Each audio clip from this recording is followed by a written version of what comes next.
David, el rey conforme al corazón de Dios, yace en su lecho de muerte.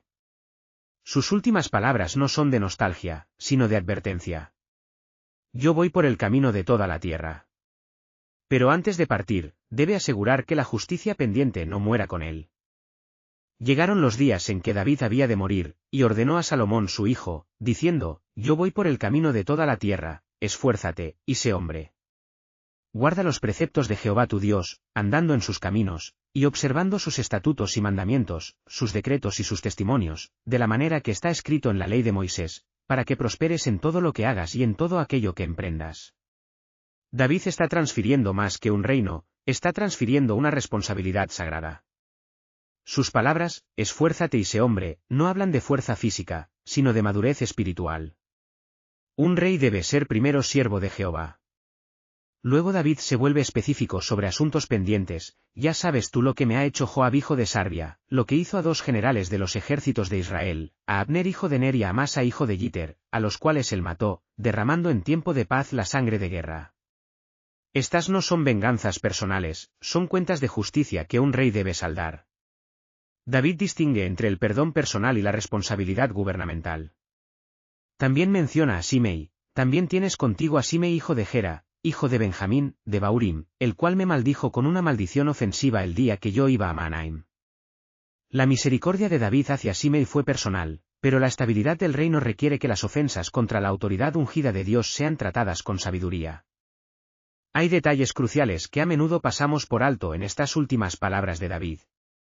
Primero, cuando David dice, sé hombre, la palabra hebrea es, gibor, no simplemente varón, sino guerrero valiente. David no está pidiendo a Salomón que sea mayor de edad, sino que sea un guerrero espiritual maduro. Segundo, observa que David conecta directamente la obediencia a la ley con el éxito del reino, para que prosperes en todo lo que hagas. Esta no es una fórmula de prosperidad moderna, es el principio del gobierno teocrático. Un rey que no obedece a Dios no puede esperar que Dios bendiga su reino.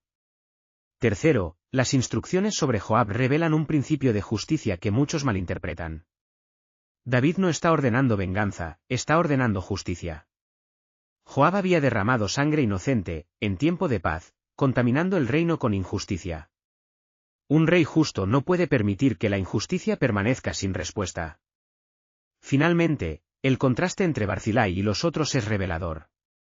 David ordena bondad hacia los hijos de Barzilai porque, ellos vinieron así a mí cuando huía de Absalón tu hermano. La lealtad en tiempos difíciles merece recompensa generacional. David entiende que un reino se construye sobre la justicia y se mantiene por la lealtad.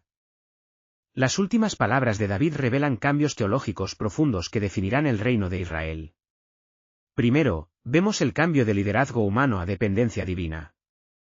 David, el guerrero invencible, reconoce que, va por el camino de toda la tierra. Incluso los reyes ungidos por Dios son mortales. El verdadero poder no reside en el hombre, sino en la obediencia a Jehová. Segundo, observamos el cambio de misericordia personal a justicia real. David había perdonado personalmente a Simei, pero como rey, debe asegurar que la autoridad de Dios no sea menospreciada.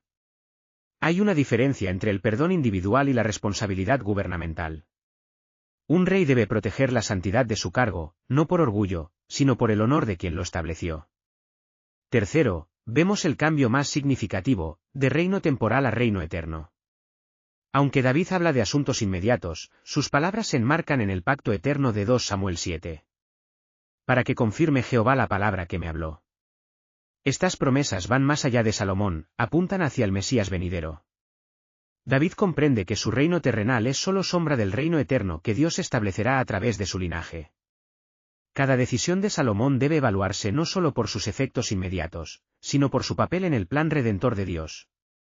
Mientras David pronuncia sus últimas palabras, la creación misma es testigo de este momento trascendental en la historia de la redención. Escuchen, el rey de Israel entrega su autoridad. Pero observen, no la entrega a un hombre, sino a Jehová a través de un hombre. Desde las alturas veo el panorama completo. David comprende algo que muchos reyes olvidan: la verdadera realeza es mayordomía, no propiedad. Sus palabras sobre justicia me estremecen.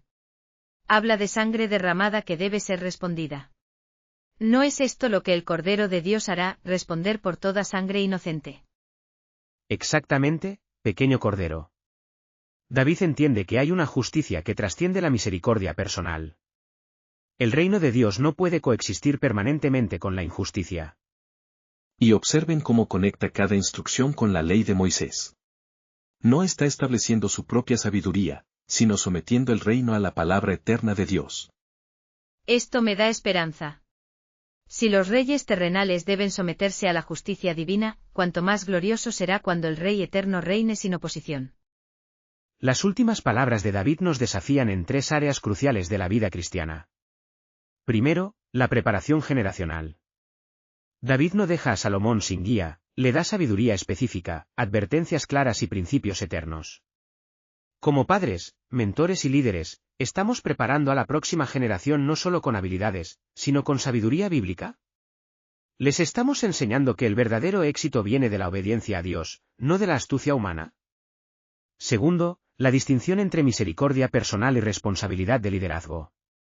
David había perdonado personalmente a sus enemigos, pero como rey, debe proteger la justicia del reino.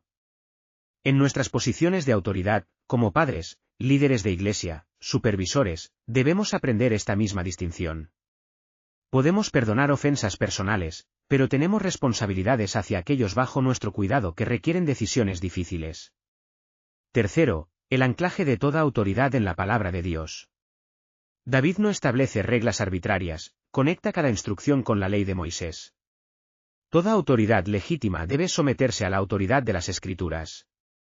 Cuando lideramos, ¿lo hacemos según nuestra sabiduría o según los principios eternos de Dios?